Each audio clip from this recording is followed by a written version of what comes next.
Me presento nuevamente, soy Diego Quintana, líder de consultoría, y hoy vamos a hablar sobre agilidad y vamos a ver un poco de Scrum. Esto no tiene la idea de ser un curso de Scrum, ni mucho menos, sino de tener un pantallazo general de lo que es agilidad y un pantallazo general de qué es el framework de Scrum.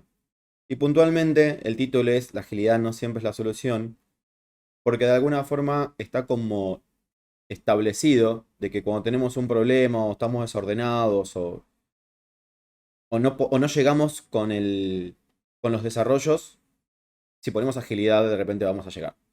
Y no sería tan así. La agilidad, puntualmente Scrum, se utiliza en ciertos momentos y es para ciertas situaciones, no siempre. Por esto lo vamos a ver un poco más adelante. Puntualmente la idea es tener una intro acerca como decíamos recién, de agilidad. Después decir algo de Scrum, ir un poco más a detalle de lo que es el framework de Scrum. Hablar un poco de Scrum Mastering y Product Ownership. Focalizar, digamos, en esos dos roles porque son bastante particulares dentro del framework de Scrum. Y después tener un espacio para las preguntas que surjan. Bien, arranquemos con una definición que dice: la agilidad es la habilidad física que les permite a los individuos desacelerar con rapidez y eficiencia, cambiar de dirección y acelerar rápidamente, en un esfuerzo por reaccionar de manera apropiada a las señales relevantes para la actividad. Si esto lo trasladamos a un contexto tecnológico, puntualmente entendamos que el manifiesto Agile, Scrum, son todas técnicas, frameworks y metodologías que nacen del desarrollo de software. Si bien hoy son adoptados por otras metodologías o por otros trabajos, nacen del desarrollo de software. Entonces, si esto lo trasladamos al desarrollo, lo que nos está diciendo es que la agilidad es necesaria cuando tenemos que cambiar de dirección rápidamente. Cuando tenemos que adaptarnos a las necesidades, ¿sí? Y si estuviéramos manejando un barco, sería como utilizar el timón y cambiar de dirección rápidamente para ir a otro lado. ¿Qué hablamos cuando hablamos de agilidad? Primero y principal, la agilidad nace más o menos en la década de los 90, por ponerle un tiempo, cuando el paradigma de cascada, que era el preponderante en esa época, empieza como a no dar soluciones al incremento de la complejidad y la incertidumbre en los desarrollos. Entonces se crea cierta incompatibilidad de la metodología prevaleciente en ese momento con problemas, issues, teníamos problemas de que no se llegaban con los tiempos, las estimaciones eran muy elevadas. Bueno, todos los que hemos estado en ese momento del desarrollo conocemos la temática.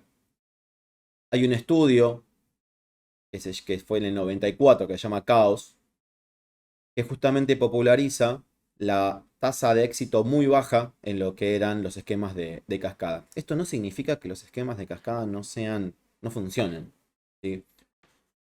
Porque hay que por ahí desmitificar que el cascada no anda y todo es ágil. Ahora, no, ¿sí?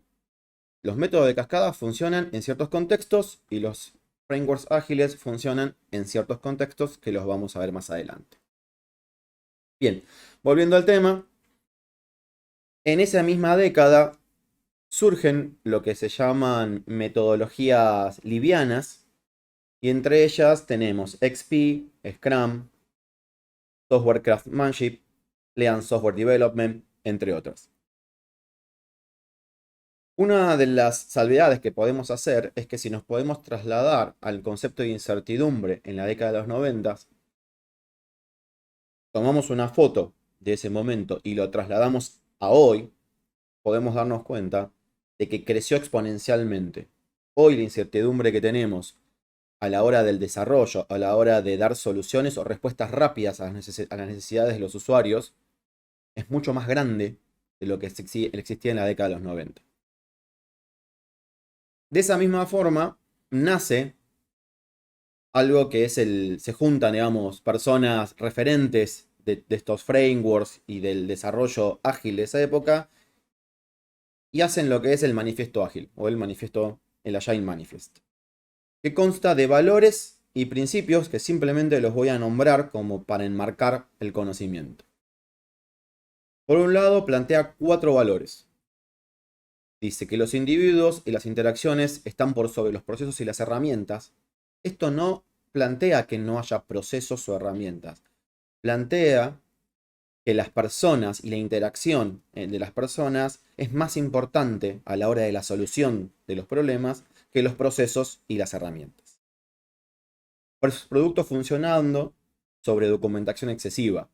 Nuevamente, no es que los frameworks ágiles no tengan documentación.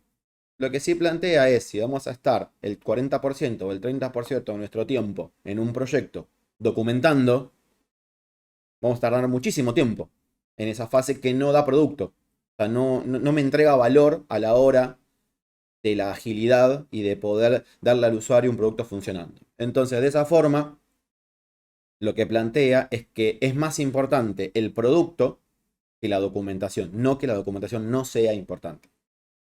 Colaboración con el cliente sobre negociación contractual. Una vez más, tampoco plantea el no contrato. Puntualmente lo que dice es que tenemos que trabajar en colaboración con el cliente. Nuestros stakeholders, nuestros usuarios, nuestros clientes tienen que ser parte del desarrollo, tienen que ser parte del trabajo que estoy haciendo. Porque si no, desarrollo lo que yo creo que tengo que desarrollar y cuando le entrego un producto al usuario resulta ser que de repente el producto no era lo que el usuario esperaba. Entonces, para evitar esas situaciones es que se entiende que tanto los stakeholders, clientes, usuarios, lo que sea que vayan a usar, digamos, nuestro producto, tiene que ser parte del desarrollo. Y por último valor es responder ante el cambio sobre seguir un plan detallado. ¿Qué es lo que pasaba con el tema de los desarrollos en cascada? Teníamos un plan que era súper rígido, que había que seguirlo rajatabla. Y si había algún cambio, nada, lo importante era el plan. Seguí el plan y tenés que estar en este momento del plan. Y si hubo un cambio, bueno, después lo vemos. Más adelante vamos a ver que teníamos que había comité de cambios y un montón de situaciones porque realmente meter un cambio en un proyecto era costoso. Entonces, lo que prima del manifiesto ágil es que la respuesta ante el cambio tiene que estar por arriba del plan. Y después plantea principios, que no los voy a enumerar todos porque son alrededor de 12, pero voy a puntear algunos para que se tenga una idea de lo que plantea el manifiesto ágil. Satisfacción al cliente entregando valor, aceptación del cambio en todo momento. Una de las cosas que planteaba los esquemas previos o más rígidos era que el cambio era costoso. Entonces los frameworks de trabajo más ágiles plantean una adaptabilidad mucho mayor al cambio. Una entrega de productos funcionando. Negocio y desarrollo trabajan juntos. Desarrollo el desarrollo se trabaja en equipos motivados. ¿Sí? Se trabaja mucho en los frameworks ágiles, se trabaja mucho en la motivación y se hace mucho foco a la parte humana. Bien, y entre esos tenemos varios más que no vienen al caso porque si no los voy a aburrir. Bien, ahora partimos, vamos a un punto más y vamos a ver un poco más de Scrum. Antes de un cuadrito que les voy a hacer, ¿sí? O de ciertas cosas para charlar respecto de cuándo es Scrum y cuándo no es Scrum, quisiera hacer una breve introducción del framework de Scrum. Scrum no es una metodología, primero y principal. Scrum es un framework de trabajo liviano para construir en forma evolutiva incrementos o entregables que aporten valor al usuario.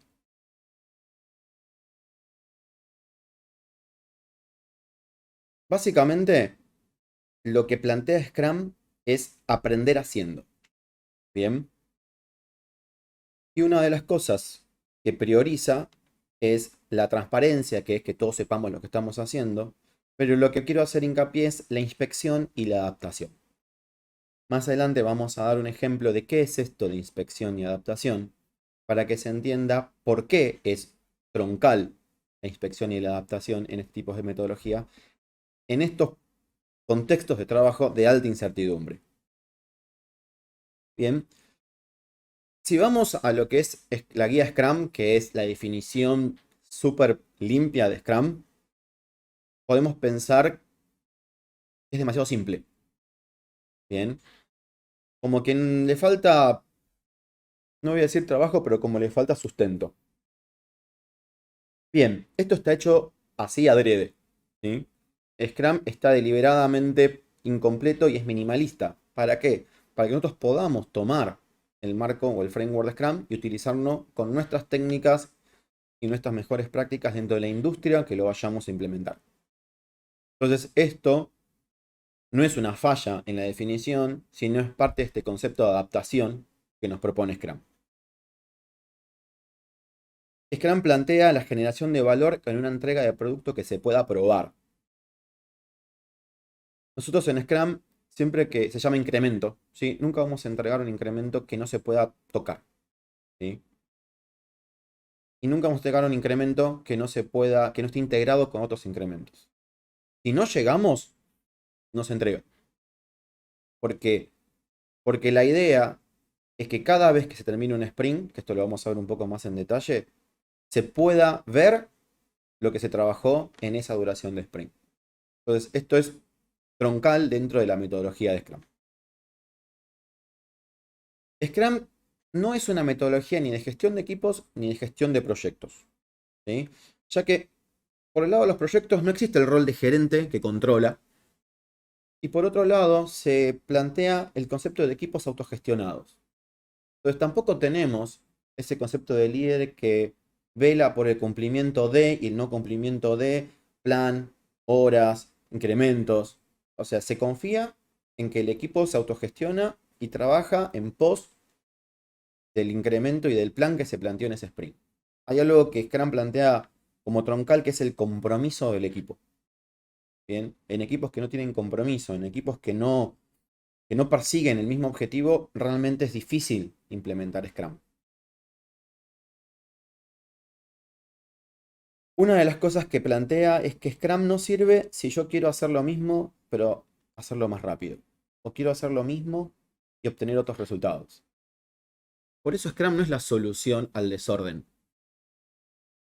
Porque muchas veces escucho que dicen, no, bueno, pero así no llegamos nunca con los entregables. Siempre nos pasamos. Apliquemos metodologías ágiles, Scrum o alguna otra y con eso estamos salvados. No, no está. Scrum no es la solución al desorden y a la falta de competencia en ciertas áreas. Al revés, para poder implementar Scrum tenés que tener un equipo altamente competente, bien, con personas que conozcan del negocio, que se integren con el negocio, que se puedan vincular, que puedan romper barreras, que puedan integrar para poder llegar a un incremento que realmente se pueda aprobar y que cumpla con las definiciones y los objetivos. Bien, entonces, que quede claro qué es Scrum y qué no es Scrum. Bien. Una de las cosas que me pareció muy interesante cuando hice el curso de Scrum Master es un...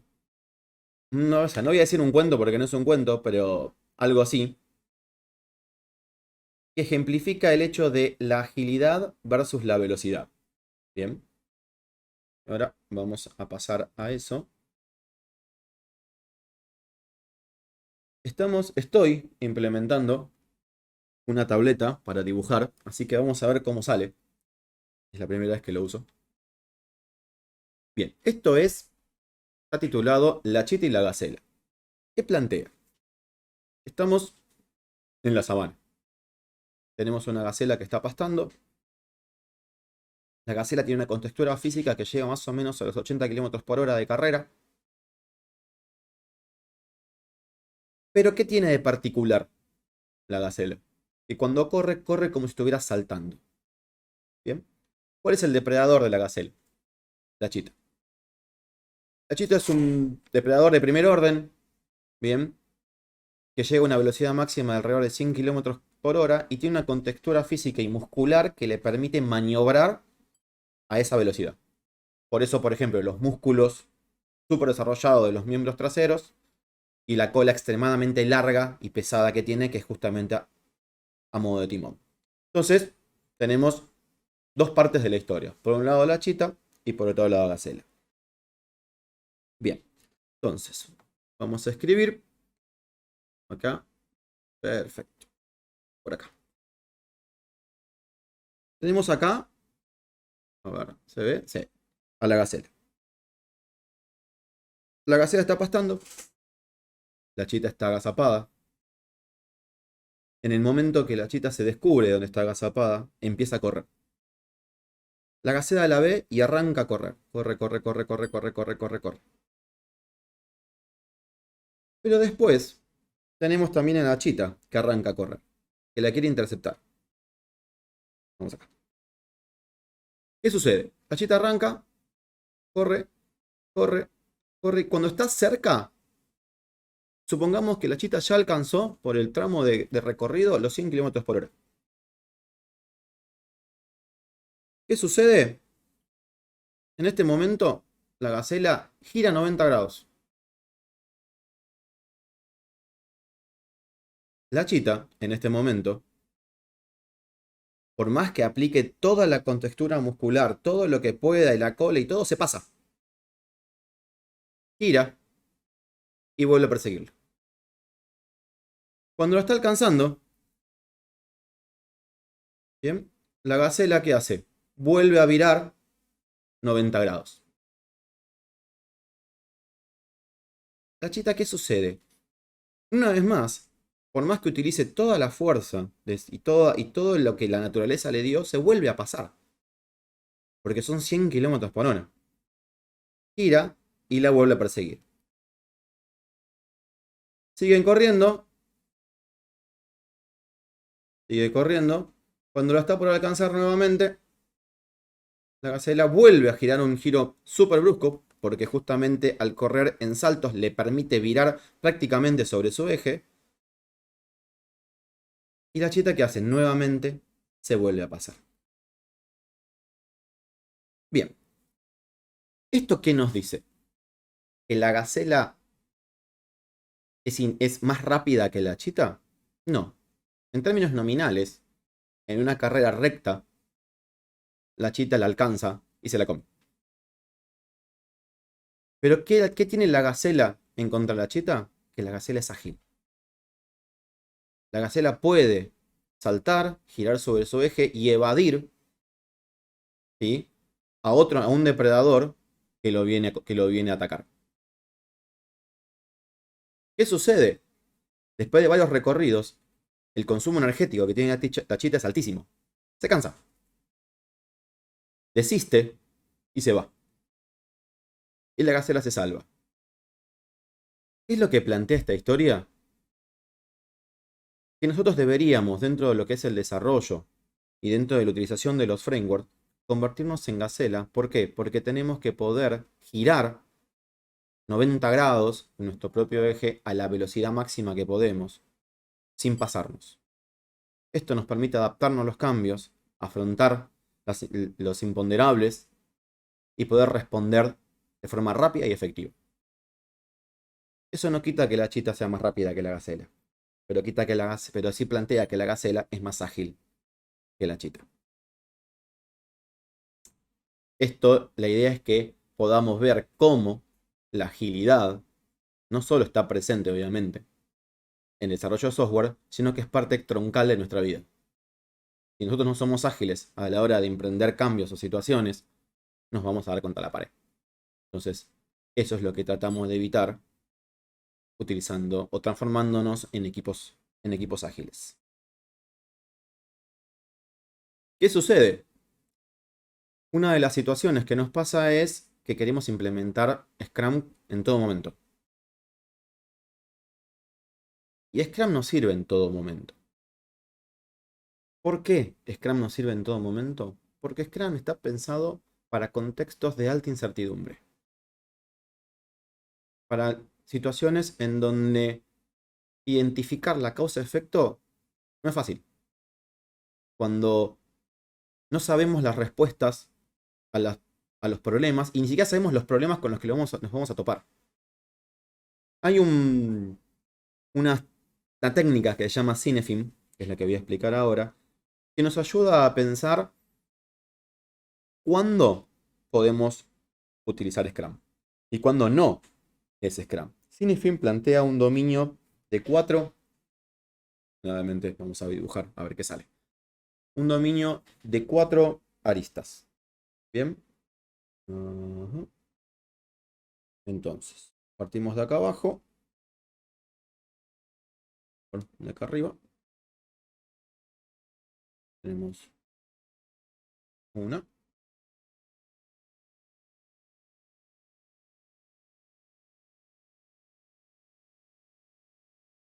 Perdón, mi trazo es muy malo. Pero bueno, ahí va. Más o menos se entiende. Tenemos 4 dominios y un dominio central. Bien. El primer dominio lo vamos a llamar el dominio de lo obvio. Bien. ¿Qué tenemos en este dominio? En este dominio tenemos lo fácilmente identificable. La causa-efecto indiscutible. ¿Sí? Por eso se le dice lo obvio. Si vos te compras un televisor, es poco probable que vayas a preguntar a algún service cómo se prende. Más o menos todos identificamos cuál es el botón de power del televisor, más o menos todos entendemos cómo... Bueno, todos. Alto porcentaje, negociamos con alto porcentaje, listo, con alto porcentaje. Más o menos, bien. Y de última, agarras el manual y te fijas. Dices para prenderlo, para apagarlo, con dónde enchufarlo, cuál es el voltaje. Acá no hay ciencia. Acá no hay plan. Acá no hay necesidad de armar nada. O sea, imagínense que yo quiero armar un sprint de Scrum. ¿Para qué? Para prender una tele. No tiene sentido. Por eso es el dominio del obvio. Acá tenemos, por un lado, las listas, los guidelines, los tutoriales, los manuales de procedimiento, todo lo que es solución repetitiva a algo que sabemos que va a ser así. Bien. Acá está el dominio de las mejores prácticas y de la causa, como dije al principio, de la causa-efecto fácilmente identificable. Por ejemplo, los manuales. Bien. No hay mucho más que decir. Tampoco vamos a usar un desarrollo en cascada para aprender una televisión. Bien. Aunque algún que otro fanático quiera, no lo van. Es una pérdida de tiempo. Después tenemos el otro dominio, que este lo vamos a poner por acá. Que vamos a poner el dominio de lo complicado. Acá ya no es tan fácil la causa-efecto. Acá tenemos más de una respuesta a los problemas. Y acá aparece un personaje que sería el juicio de expertos. Situación de la tele. Nosotros tenemos una tele, estamos cambiando de canal y de buenas a primeras no cambia más. Usamos un con remoto, sacamos, ponemos las pilas, no funciona. Vamos al manual y vemos que hay un número de teléfono de un service. Llamamos al service y ahí tenemos el concepto de juicio de expertos. Esa persona que conoce mucho más que nosotros del tema, que tiene más dominio de esa información y que nos hace preguntas porque sabe qué posibles respuestas le podemos dar. Insisto, acá ya no es tan fácil la identificación de la causa-efecto, pero estamos dentro de un marco, de un entorno predecible. Bien, tenemos claro, más o menos, por dónde va a ir el tema. Y si mandamos el televisor al service y salvo que pase algo raro, el televisor va a volver reparado. Porque se cambia una parte y ya está. En este dominio, por un lado, tenemos obviamente las guías, pero ya no tan a rajatabla. Tenemos lo que es el juicio de expertos, como habíamos dicho. Tenemos los planes, tenemos la predictibilidad. Podemos más o menos saber que si hago esto va a suceder tal o cual cosa. Y eso sí nos permite una planificación más o menos limpia de el trabajo que tenemos que hacer. Y acá sí podemos utilizar un entorno en cascada. ¿Por qué? Porque podemos predecir, podemos trabajar, podemos asegurar de alguna forma que el contexto y el ambiente en el que vamos a desarrollar las situaciones se repita y se dé. Quiero ver si... bien. Bien. Después tenemos el tercer cuadrante, que está acá arriba, que vamos a llamarlo el dominio de lo complejo. Ahí ya pasamos de complicado a complejo. ¿A dónde apunta el concepto de complejo? A la incertidumbre. Estamos planteando que ya no podemos identificar la causa-efecto porque no conocemos las problemáticas que van a suceder. O sea, básicamente no sabemos las respuestas a los problemas que no conocemos, pero sabemos que nos vamos a tener que enfrentar a problemas. Ya no podemos salir y preguntarle al experto del service cómo prender la tele porque ya no funciona de esa manera. Planteamos situaciones en donde el ambiente es completamente cambiable y vertiginoso. Y ese es el dominio de Scrum, o de las metodologías ágiles o de los frameworks ágiles y livianos. ¿Por qué? Porque como les decía hace un ratito, lo de inspección y adaptación justamente nos permite, en cortos periodos de tiempo, inspeccionar qué estamos haciendo y adaptarnos a eso que estamos haciendo, para corregir lo que tengamos que corregir, para saber si realmente vamos por el camino correcto en el momento que estamos.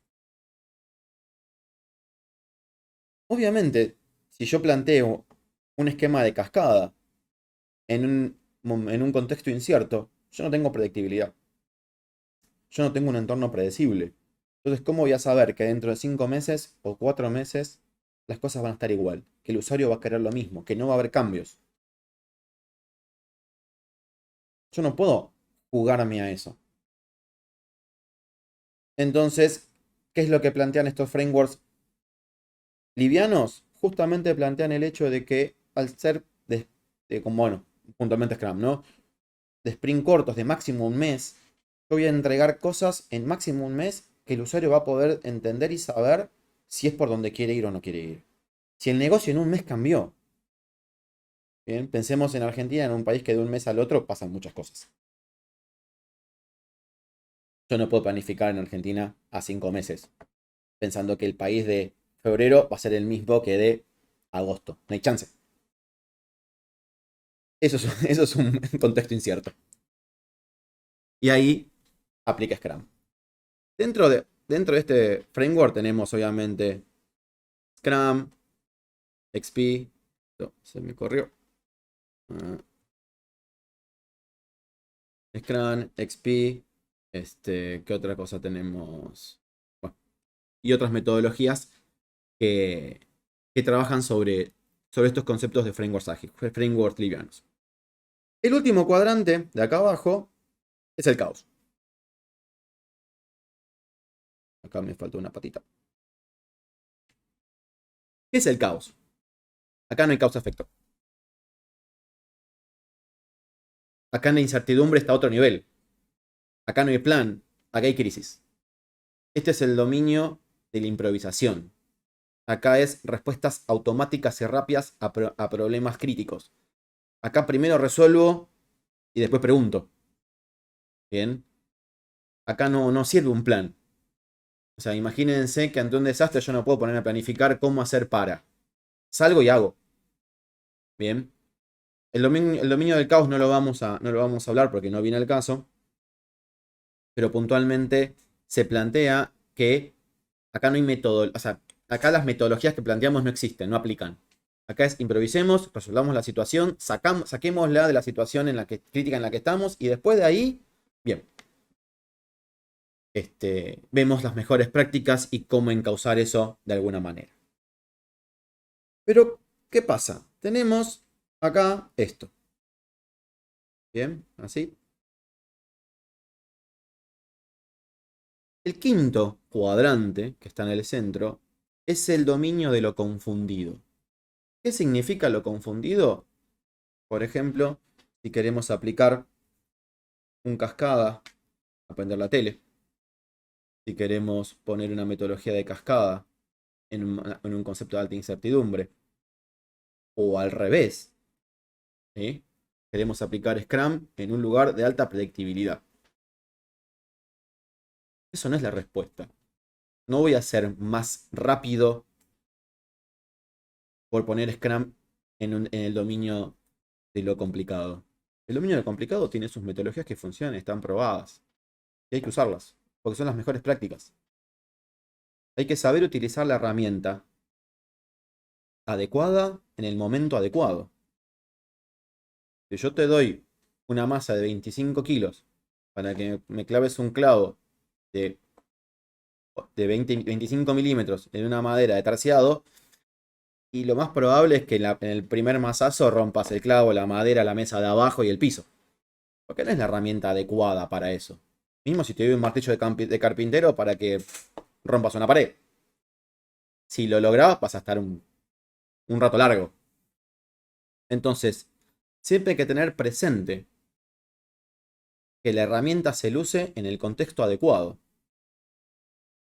Y este marco de análisis nos permite poder saber qué herramienta usar en qué momento determinado. Bien, habiendo dicho eso, quería hacer una breve introducción. A ver. Bien. A dos conceptos que me parece bastante relevante en este tema de lo ágil y lo no ágil, ¿no? Es el control de procesos. Tenemos dos estilos de control de proceso. Bien. Lo que se llama un control de proceso empírico y un control de proceso predictivo. El control de proceso empírico plantea el hecho de que está a la espera de lo inesperado. Bien. El progreso está ligado a la inspección y adaptación. Nuevamente estas dos palabras que se vienen repitiendo bastante en la charla. Se trabaja sobre hechos, hipótesis y aprendizaje. Plantea que el descubrimiento viene de la mano de la construcción. Aprendemos mientras construimos. Tiene una alta aceptación al cambio. Y acá me gustaría poner como un ejemplo con esto de inspección, adaptación y cambio. Supongamos que yo les doy 20 ladrillos, 30 ladrillos y le digo, armen una columna. O sea, un ladrillo, aspiren un ladrillo arriba del otro que sea lo más recto posible. ¿Bien? Pero les vendo los ojos. Si ustedes deciden apilar los 20 ladrillos de una, muy probablemente se les caiga. Porque no ven qué están haciendo, si pusieron bien el ladrillo, no pusieron bien el ladrillo, si siguen una línea, si se fueron, si no se fueron, si se balancea, no se balancea y se cae. Pero si ustedes eligen esos 20 ladrillos, dividirlos en 2, 3 ladrillos, y yo les digo que bueno, que cada vez que ustedes paren, les saco la venda de los ojos y tienen 20 segundos para ver qué onda, adaptar, corregir y volver a vendarse los ojos, ustedes se sacan los ojos, se fijan cómo están los ladrillos, se fijan cómo balancear, se fijan cómo están parados, inspeccionan, se adaptan, se vuelven a vendar, vuelven a poner 2, 3 ladrillos. Vuelven a desvendarse los ojos y así van a construir de una forma ciega una columna que va a salir lo más recto que se pueda, tomando como base la inspección y la adaptación. Este es el mundo del control de procesos empírico, ¿bien? En donde me adapto, corrijo, me adapto, corrijo, me adapto, corrijo. Si esto lo pasamos al mundo de Scrum, serían los sprints con las review. Construyo, review, corrijo. Construyo, review, corrijo. Y así voy más cerca de lo que es el producto que el usuario realmente necesita. Por otro lado, tenemos el control de procesos empírico. Esto plantea al revés, ¿no? No espera ni esperado. Espera una comprensión completa de forma anticipada. Yo tengo que saber todo lo que va a suceder de acá a donde termine mi proyecto. ¿Sí? Acá podemos poner otro ejemplo. Si yo tengo una persona que hace tiro de precisión, bien, esa persona cuando tiene que tirar, no sé, 400, 500, 800 metros, tiene que tomar en cuenta la posición, la velocidad del viento, la presión atmosférica. O sea, si tomamos en cuenta las películas, tenemos alguien al lado que le dice a qué velocidad va el viento, dónde está el objetivo, cuántos grados, y en base a eso la persona se viene, ajusta la mira y dispara. ¿Eso por qué? Porque él toma en consideración esas variables que no se van a modificar en el transcurso de donde él dispara y la bala golpea. Entonces predice lo que va a suceder. Si yo le cambio y le pongo eventos cambiantes o situaciones impredecibles, ya no puede calcular. Entonces, el concepto del control de procesos predictivo justamente entiende que yo sé lo que va a pasar, conozco las variables y esas variables no se van a cambiar durante un lapso de tiempo que yo puedo controlar. Son entornos de baja incertidumbre, hay una planificación detallada, hay un cumplimiento de un plan que se entiende que si se cumple se llega al objetivo. Pero además agrega un valor más que es el control de cambios. ¿Por qué? Porque ¿por qué voy a cambiar algo si sé que va a suceder? Como el cambio sería lo que no debería pasar, tengo un proceso de control de cambios que me permite evaluar ese cambio.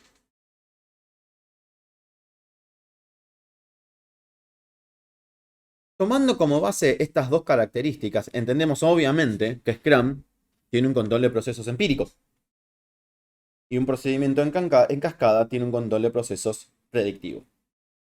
Si nosotros volvemos al diagrama de Cinefin, claramente no podríamos usar un control de procesos predictivo en un ambiente de alta incertidumbre. Y no sería necesario utilizar un control de proceso empírico en un ambiente de muy baja incertidumbre, porque estaríamos malgastando esfuerzo. Bien, volvemos al punto de que hay que saber utilizar la herramienta en el contexto que la herramienta realmente se pueda aprovechar. Bien, ¿cuándo aplicar Scrum? Ya dijimos que tenemos Cinefin, que nos dice cuándo deberíamos aplicar un, un framework ágil y cuándo no. Pero hay otra postura más que habla de tres aristas: producto, trabajo y tecnología. ¿Qué es lo que plantea? Básicamente es cuando nosotros encaramos un producto, por ejemplo, no sé, tenemos que hacer una migración de un servidor. Pero no una migración nueva, una migración que ya hicimos 1.000.000 de veces. Que ya tenemos claro cuáles son los pasos, conocemos la tecnología, conocemos los servidores, ya conocemos todo. Entonces, si nosotros entendemos que esto de acá viene para acá, ¿bien? Y esto es cero incertidumbre, y acá es 100, ¿bien? Yo tendría que tomar una migración, estoy seguro, o sea, tengo certeza de que el producto me va a satisfacer. Mi producto como producto es cualquier cosa, ¿no? No solamente un desarrollo, sino puede ser un servicio que yo ofrezco, va a satisfacer 100% la necesidad del cliente. Y sí, el trabajo es un trabajo manual, es un trabajo repetitivo y rutinario, o es un trabajo que necesita creatividad, ¿sí? Como por ejemplo, no sé, tenemos que desarrollar una nueva web o un nuevo producto de software que no conocemos ni la tecnología ni nada. No, es un trabajo repetitivo. Ya lo hicimos 100 veces, lo vamos a hacer 101. Bueno, vamos acá abajo. ¿Y la tecnología? ¿La conocemos? ¿Sabemos que va a satisfacer las necesidades? ¿Entendemos que? Sí, más o menos. Listo. como verán, nuestro círculo es muy chiquito y más o menos se mantiene por la baja incertidumbre. Entonces, este no sería un producto que haga falta aplicar Scrum. Ahora, ¿qué pasa si yo en vez de una migración de servidor les vengo con una idea novedosa de un producto que quiero liberar? Que todavía no tengo muy en claro qué va a ser, pero sé que tiene que ir por tal línea. Yo planteo una idea. Entonces, ¿podemos estar seguros que el producto que nosotros pensemos va a satisfacer las necesidades o va a cumplir con el objetivo? Y la verdad que no tenemos ni idea.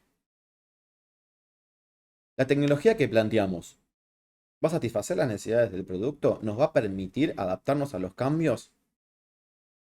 Insisto, la verdad que no tengo mucha idea. La conozco, pero no me animaría a decir que sí. Y el trabajo, no, es completamente creativo. No hay nada repetitivo, porque no hay nada de base. Bueno, listo. Si se fijan, y entendiendo que esto era baja incertidumbre y esto es alta incertidumbre, nosotros acá tenemos, y lo más que un círculo parece una célula. ¿Ven? Esto nos dice que tenemos que afrontar una situación de muy alta incertidumbre. Y acá sí vale la pena pensar en Scrum.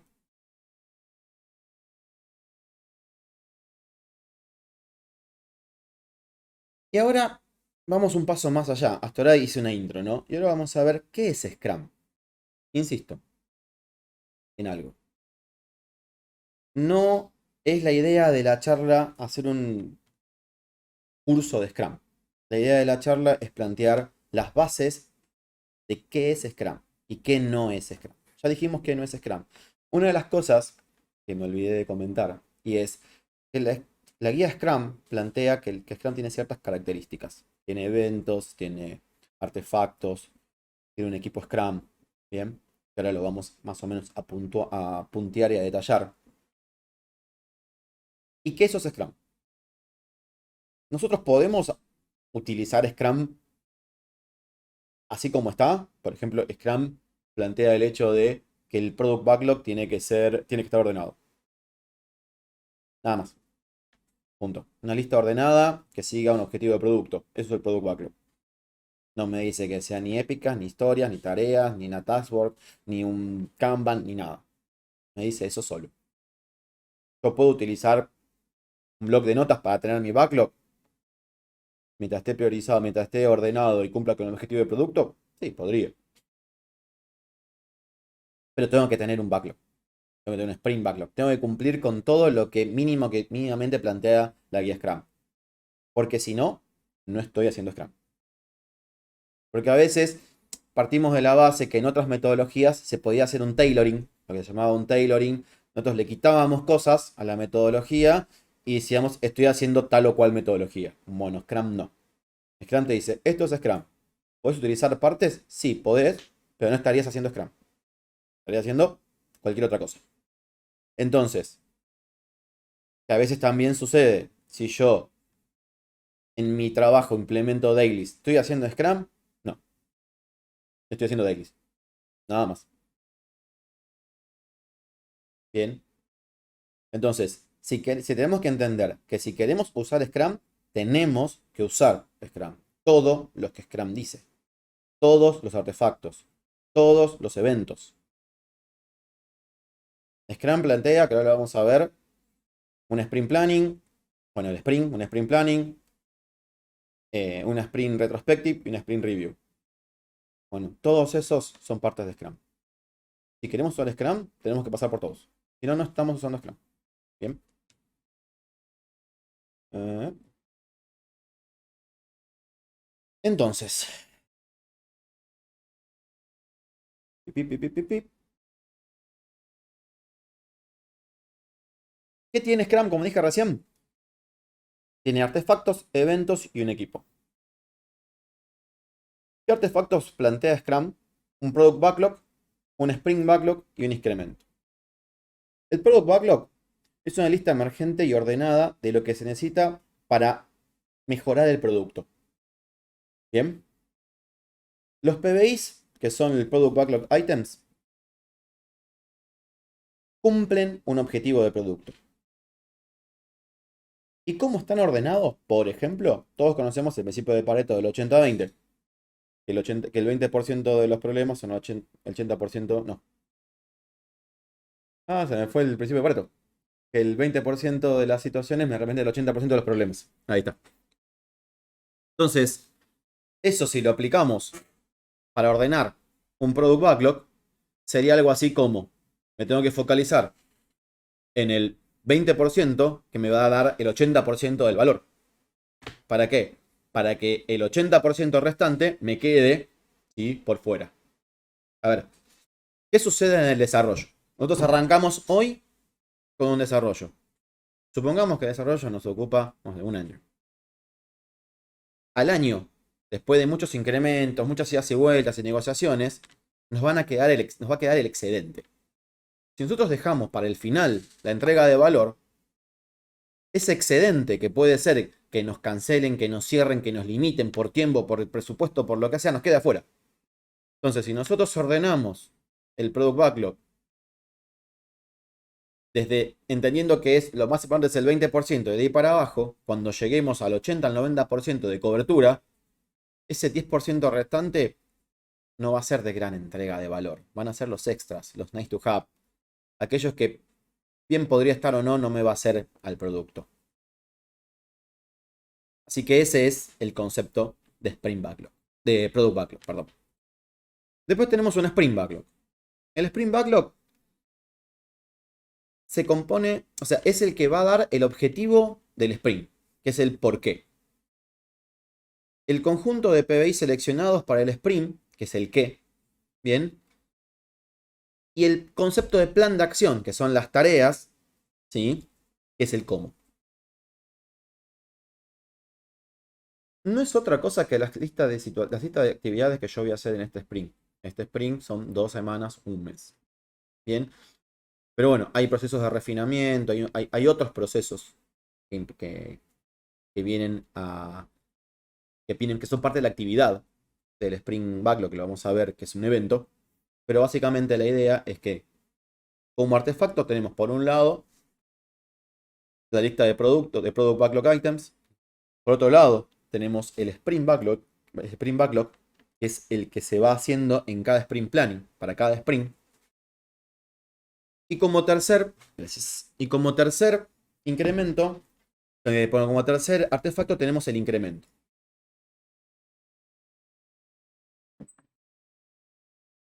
¿Qué es el incremento? La pieza de valor del producto que estoy entregando. Entiéndase como producto o incremento, que puede ser un pedazo de software, puede ser un servicio, puede ser cualquier cosa que yo esté implementando. Bien. Recordemos que estos frameworks o estos formas de trabajo vienen del desarrollo de software. Por eso tienen el lenguaje vinculado a eso. Pero hoy lo podemos utilizar para servicios también y no hay ningún problema. Pero se llama incremento. Bien.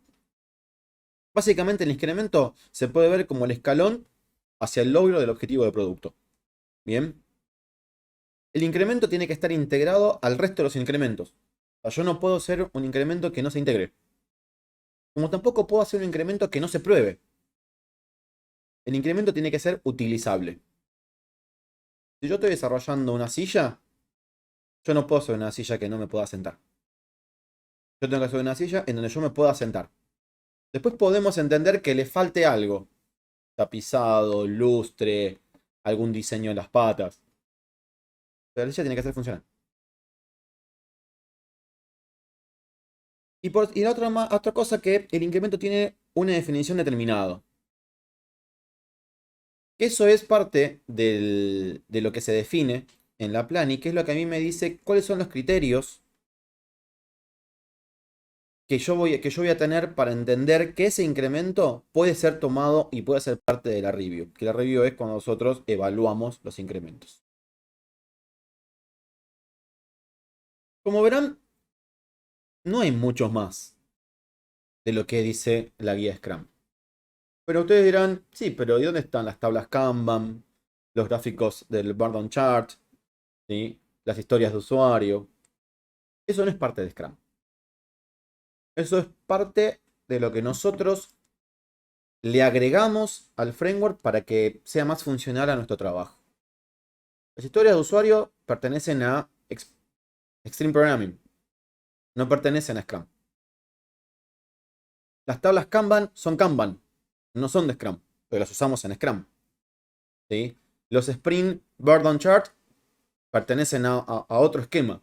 Son todas herramientas que igualmente nosotros podemos utilizar, nos sirven y nos dan un valor a la hora de la gestión y del trabajo. Pero no son parte de Scrum. Eso es importante porque nos permite utilizar un montón de herramientas las que tengamos a mano para digamos, facilitarnos el trabajo que tenemos que hacer. Bien. ¿Cuál es el otro componente? Los eventos. Si recuerdan las dos palabritas que venimos utilizando, que es inspección y adaptación, cada evento de Scrum es una oportunidad para inspeccionar y adaptar los artefactos de Scrum. Estos eventos están diseñados para habilitar la transparencia necesaria. Uno de los conceptos que maneja Scrum es esto de transparencia. Transparencia como que hay una visibilidad completa a nivel de comunicación. O sea, no hay secretos en Scrum. Yo puedo saber en qué están trabajando todos y es parte de lo que el framework propone. Dentro de los eventos tenemos un gran evento que se llama Sprint, que es el contenedor de todos los eventos. Se podría decir que el Sprint es el corazón de Scrum. Es el que contiene a todo. Tiene una duración que va de un mes o menos, entre 2 semanas y un mes. La duración es fija, no es variable a lo largo. Se establece una duración y la duración se puede elegir en base al contexto de incertidumbre que tenemos. Si estamos hablando de altísimo nivel de incertidumbre y no vamos a tirar un mes, vamos a tirarle una semana o dos. Si estamos hablando de un nivel de incertidumbre un poco más bajo, podemos llegar a un mes de trabajo. No se acorta ni se alarga. Es lo que es. Se eligió eso y se plantea eso. Y se trabaja sobre eso. ¿Por qué? Porque si nosotros adaptamos el tamaño del sprint, no estamos haciendo Scrum. ¿Sí? Estamos priorizando otras cosas. Y el sprint se eligió por algún criterio en particular. Y lo que sí se adapta es lo que contiene el sprint. Tenemos que agrandar o achicar el sprint backlog. Uno de los conceptos que plantea es que la calidad no se negocia, porque estamos acostumbrados muchas veces que si no llegamos de tiempos, no pruebes. El concepto de Scrum eso lo tiene como prohibitivo. Nosotros tenemos una definición determinada que tenemos que seguir. Si no llegamos, llegamos con lo que llegamos. Y si no, el próximo sprint tiene que ser más chico. ¿Se puede cancelar un sprint? Sí. Pero la única persona que puede cancelar un sprint es el Product Owner. Bien. Después, ¿qué tenemos? Adentro del sprint, obviamente, ¿no? El sprint planning. El sprint planning es lo que, como dice la palabra, planifica el trabajo que se va a hacer en el sprint. Como dije al principio, esto no es un curso de Scrum, así que no voy a profundizar mucho sobre las cosas, pero simplemente para que tengan una idea. El sprint planning dura, para un sprint de un mes, 8 horas. Porque a veces sucede que en las empresas dicen, no, bueno, el sprint planning, ¿cuándo? 2-3 horas. En 2-3 horas no hacemos nada. Porque en 2-3 horas no se revisaron el sprint backlog, no se refinó lo que tenía que refinar, no se hicieron las preguntas, no se estimó. O sea, realmente tardan un montón los sprint planning. Entonces, entendamos que para un sprint de 2 semanas son 4 horas de sprint planning. ¿Qué otro lo tenemos? La daily, la famosa daily. Una de las cosas que dice de la daily es que es por y para los desarrolladores. Después voy a dar algo que se llama los antipatrones. Pero quédense con ese concepto. La daily es para y por los desarrolladores. Bien. Es inspeccionar el progreso hacia el objetivo del Scrum, hacia el objetivo y adaptar el Sprint Backlog según sea necesario. Dura 15 minutos. De la misma manera que el sprint, la duración del sprint, la duración de la daily son 15 minutos. Si no llegamos, son 15 minutos. Entonces, ¿qué pasa? Si no llegamos a terminar todos de hablar, es porque estamos haciendo mal la daily. Entonces, la próxima daily hay que hablar menos o ser más focales. Bien. Pero esto es nodal. Es de desarrolladores para desarrolladores. No tiene que. O sea, no es condición sine qua non que participe el Scrum Master. No tiene por qué. Puede, sí, como facilitador. Pero te dicen las buenas prácticas que debería participar en el inicio y después no participar más. Porque no haría falta. Bien. Y dura, como dije, 15 minutos. Siguiente evento. El Sprint Review. ¿Cuál es el objetivo del Sprint Review? La inspección. ¿Qué vamos a inspeccionar? El incremento. ¿Cómo se inspecciona el incremento? Se usa. ¿Por qué? Porque Scrum entiende que todos los incrementos son utilizables. No podemos tener incrementos no utilizables. Entonces, de esa manera, el Sprint Review plantea y muestra todos los incrementos que cumplieron la definición de terminado, que recordemos que es eso que nos dice si ese incremento está habilitado o no para presentarse en la review. Se prueba y se ve el feedback de los stakeholders. Dije stakeholders. Obviamente es porque dentro de la review tienen que estar los usuarios y los stakeholders. O sea, no sirve una review que esté solamente el equipo Scrum. ¿Cuánto dura la review? 4 horas para un sprint de un mes.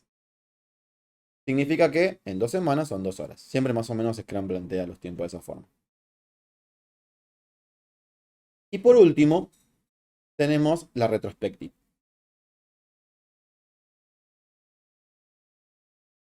¿Qué evaluamos en la retrospectiva? El proceso. La retrospectiva es una reunión para el equipo Scrum, en donde el equipo Scrum charla acerca de qué cosas estuvieron bien y qué cosas no estuvieron bien dentro del sprint.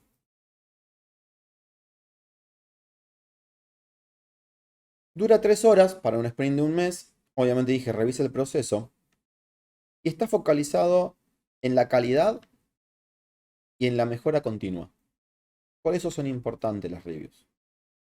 Porque si no, no estoy cumpliendo con la inspección del proceso y el concepto de mejora continua que Scrum plantea que es sumamente importante. Hasta ahí tenemos los eventos. Pero, ¿qué pasa con los eventos? Primero y principal, Scrum no plantea más que esto. Pero nosotros podemos anticiparnos y trabajar con agendas. Entonces podemos tener, hay productos en el mercado que se encargan de las agendas. Cómo hacer una agenda de una daily, de una retrospective, de una planning, que propone tiempos para hablar de una intro, de, no sé, los breaks, de pros y contras. Es una buena práctica plantear una agenda que nos permita agilizar la reunión. Y por otro lado, quisiera enumerar ciertos antipatrones, que son las cosas que uno entendería o que se suelen dar, que nos juegan en contra dentro de los eventos de Scrum. Dentro del sprint, no podemos empezar un sprint sin el objetivo del sprint. Cuando nosotros hacemos el sprint planning, definimos cuál es el objetivo de este sprint. O sea, y no podemos empezar un sprint sin esto, sino hacia dónde vamos. Reducción de la calidad en beneficio de la cantidad. No es parte de Scrum. Bien. La calidad es la definición de terminado. Si estamos en contra de eso, estamos en contra de la metodología y de la metodología ágil y en contra del framework. Dentro de lo que es la sprint planning, el excesivo tiempo estimado para conformar a todos. No tenemos que estimar a conciencia. Después vamos a ver estimaciones. Digamos, en tiempo. Sí, estimaciones. Muy por arriba. No tenemos que estimar a conciencia lo que tenemos que hacer. Es parte de nuestro trabajo dentro de lo que es el el sprint. Y después el otro concepto, hay muchos, yo estoy enumerando dos de cada uno como para dar de contexto, que es la planificación demasiado detallada. O sea, cuando nos detenemos demasiado tiempo en cada tarjeta, en cada historia, en cada cosa. Bien.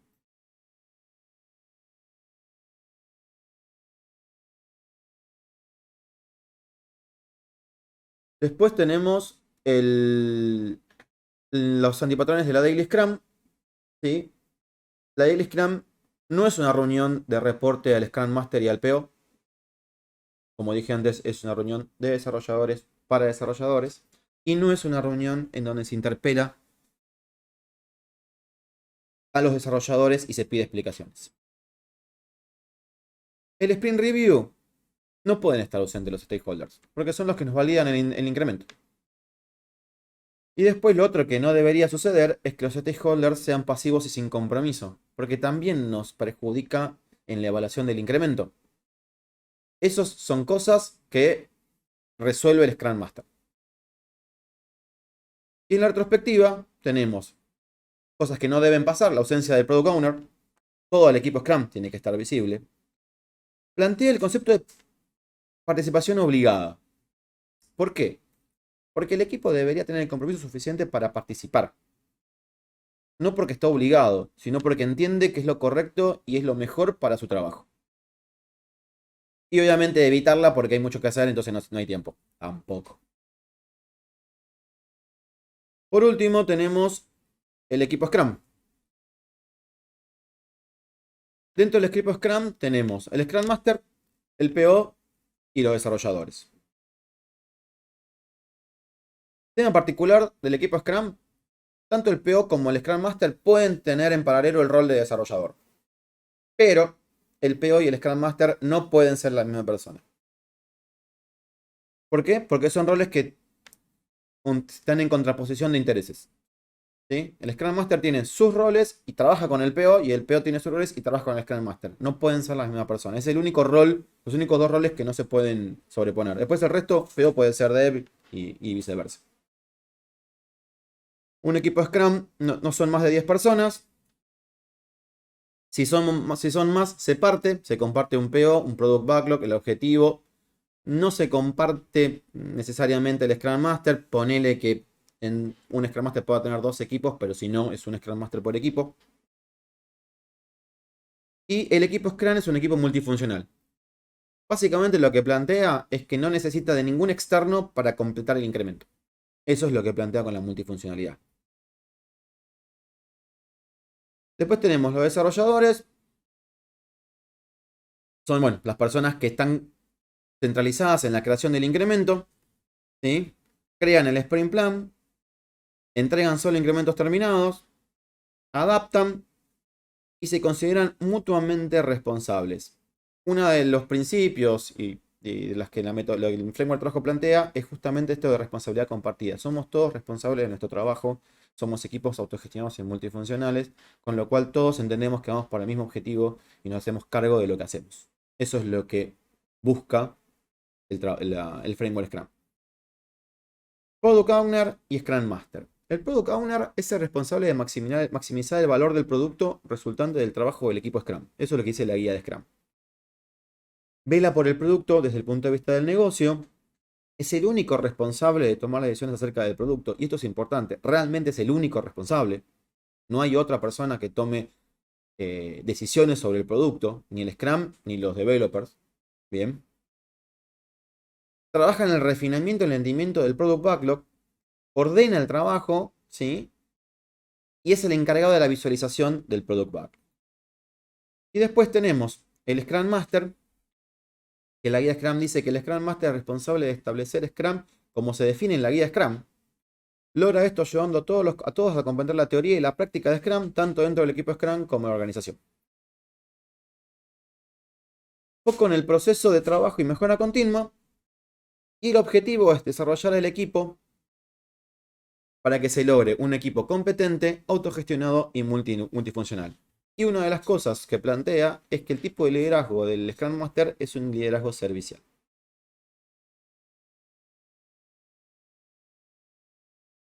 ¿Nos quedan 5 minutos? Bien. Bueno, nos queda el último tema, que acá pregunté si estábamos en tiempo, que es Scrum Mastering y Product Ownership. Puntualmente, mi idea era cerrar con estos dos roles, que como decíamos recién, son mutuamente excluyentes, si quisiéramos, de alguna manera. Bueno,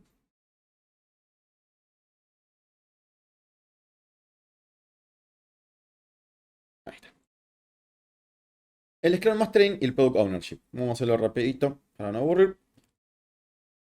Básicamente plantea que el Scrum Master tiene objetivos para con el equipo, para con el Product Owner y con la organización. Bien, dentro de lo que es el Scrum Master y el equipo Scrum, tiene actividades de que enseña al equipo a autogestionarse, promueve la multifuncionalidad,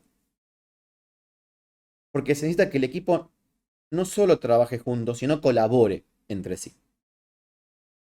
Bien. Y ayuda a crear valor y progreso. Bien. Ayuda a crear incrementos de calidad, promueve y remueve los impedimentos que pueda tener el equipo con los stakeholders, fomenta la colaboración, que promueve que el objetivo del sprint sea claro, controla entre comillas, porque no es su rol, pero entiende que tiene que ver que no se ensucie el product backlog o el sprint backlog con cosas que no forman parte del trabajo, y fomenta un Scrum positivo. ¿Qué plantea con eso? Que los eventos de Scrum realmente funcionen. Que los eventos de Scrum realmente sean productivos y no que sea una pérdida de tiempo. Después tenemos el Scrum Ownership, el Scrum Mastering con el Product Owner. ¿Cuál es la responsabilidad del Product Owner? Enseña a gestionar el Product Backlog y clarificar los PBIs. Se educa, entre comillas, en adaptabilidad, ¿sí? La parte de planificar empíricamente en un entorno complejo. Y facilita la colaboración con los stakeholders. ¿Por qué este rol con el Product Owner? Porque se entiende que el Product Owner puede venir de la organización o puede venir del cliente, o puede venir de otro entorno de trabajo en donde no tenga claro este concepto de agilidad y adaptabilidad. Porque se entiende que el encargado de transmitir esos valores es el Scrum Master.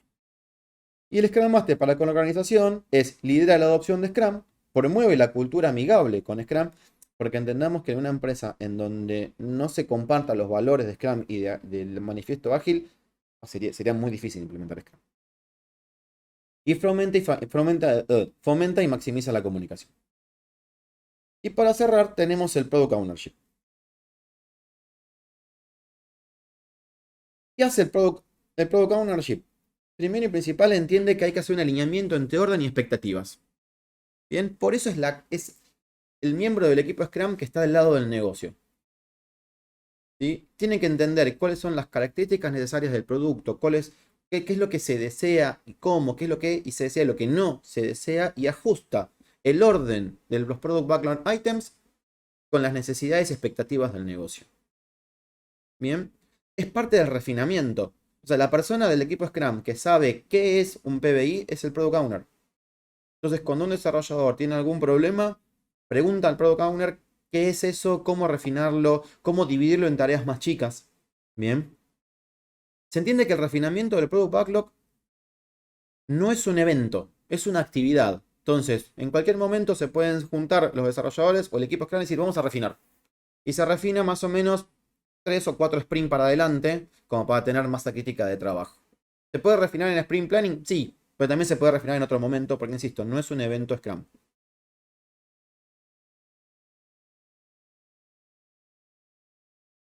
Otro tema. El Scrum Ownership, el Product Ownership plantea este tema de PBIs versus o PBIs historias de usuario. Las historias de usuario, como dijimos, no pertenecen a Scrum, pertenecen a Extreme Programming. Y el encargado de plantear, de escribir, de hacer todas estas historias, adaptar estas herramientas a la metodología es el Product Owner. Bien. ¿Qué es un PBI? Es una descripción de lo que se desea, que tiene una estimación de esfuerzo y un orden respecto de los otros PBI. Están ordenados. Un punto importante es, orden no es lo mismo que priorización. ¿Por qué? Porque si entendemos que hay una secuencia de 1 a 10, no hay dos unos. Hay un 1, un 2, un 3, hasta 10. En cambio, las prioridades sí pueden ser más de uno. Yo puedo tener requerimientos de alta prioridad, 2, 3 requerimientos de la misma prioridad. La prioridad se comparte, el orden no. Esa es la idea de por qué se dice de que sea una lista ordenada. ¿Y qué tiene una historia de usuario? Tiene una tarjeta. Bien, todo entra en esa tarjeta. Si entendemos que es un post-it, todo tiene que entrar en un post-it. ¿Por qué? Porque tiene que estar lo suficientemente claro, específico y refinado para que entre ahí. Esa es la idea de la historia de usuario. Toda historia de usuario fue conversada con un stakeholder. Y toda historia de usuario fue confirmada con criterios de aceptación. Para saber cuándo es que esa historia está terminada. Y por otro lado, tiene el tema de la estimación. Hay todo un mundo en la estimación, que es uno de los temas cruciales, cómo estimar en entornos complejos. Bien. Y tenemos este tema que está acá, que es, vamos a abrirlo, el cono de la incertidumbre. ¿Qué es el cono de la incertidumbre? Básicamente lo que dice es que nosotros cuando arrancamos el desarrollo en un ambiente de alta incertidumbre, nuestra incertidumbre se comparte para lo positivo y para lo negativo. O sea, no conocemos por igual las cosas, ni las soluciones ni los problemas. Pero a medida que vamos desarrollando, la incertidumbre baja, pero nunca llega a cero. Se mantiene en una línea muy cerca de cero, o sea, tiende a cero, pero nunca llega a cero. ¿Qué es lo que tienen que hacer? Lo que se entiende por esto es que cuando nosotros estimemos en el punto cero, tenemos un más o menos 200% de pifiarle. Pero cuando estimemos casi al final, tenemos un más o menos 5. Entonces, se maneja este concepto de cono de incertidumbre justamente porque es algo claro de ver en un ambiente digamos, de alta, valga la redundancia, de alta incertidumbre en el que estamos trabajando. ¿Cómo se estima? ¿Cómo se puede trabajar la estimación dentro de Scrum? Hay varias técnicas, ¿sí? Pero podemos trabajar tipo un orden. Nosotros podemos, como dijimos, incorporar otras técnicas de otras metodologías y muchas veces tenemos las épicas por un lado, que también las usamos en Scrum, las historias y las tareas. Las épicas se pueden dividir en talles de ropa. XS, S, M, L y XL. Para entender cuando una épica es muy chiquita o muy grande. Las épicas están conformadas por historias. Las historias las podemos estimar por puntos de función o por puntos de historia. Y se usa la asociación de Fibonacci. ¿Por qué? Porque se usa el concepto de estimación relativa. Si yo tengo que una historia vale un punto, la que vale 2 es el doble de la que vale un punto. Y la que vale 3 puntos es el triple de la que vale un punto. La que vale 5 corresponde a la que vale 2 más la que vale 3 más la que vale 2 y así sucesivamente con la asociación de Fibonacci. ¿Por qué? Porque yo no estoy estimando tiempos. Estoy estimando complejidades. Entonces, la idea es, trabajando con eso, tenemos cierto orden de magnitud de lo que es una historia. Y después la historia la componen tareas. Las tareas sí se estiman en tiempo que no duren más de un día de trabajo. Una técnica de estimación es la técnica POCR. Utilizando la estimación de Fibonacci, la digo muy rápidamente, las personas dentro del equipo Scrum tienen las cartas de póker. 1, 2, 3, 5, 8, 12, 13 y para allá. ¿Sí? Por la opción de Fibonacci. La persona encargada, que es el Product Owner, plantea una historia, la describe y pide que los integrantes del equipo pongan una tarjeta arriba, una carta arriba de la mesa. Cada uno de los integrantes toma una carta, la pone boca abajo, que es la carta que elige, y cuando la persona encargada de estimación da la señal, se da vuelta. ¿Qué hacen con eso? Los extremos, supongamos que alguien eligió 1 y alguien eligió 8, y después el resto eligió todos, eligieron 3, ¿sí? Son los que se preguntan, ¿por qué eligió 1? ¿Por qué eligió 8?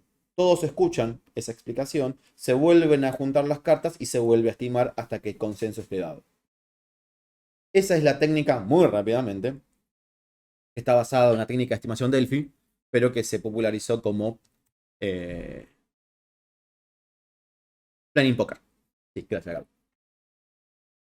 Y para cerrar, una de las cosas que quería plantear es una de las diferencias entre outcome y output. ¿Qué son los outcomes? Son los resultados que la empresa o producto quiere o necesita lograr. Y en el caso de Scrum serían los objetivos de producto y los objetivos de sprint.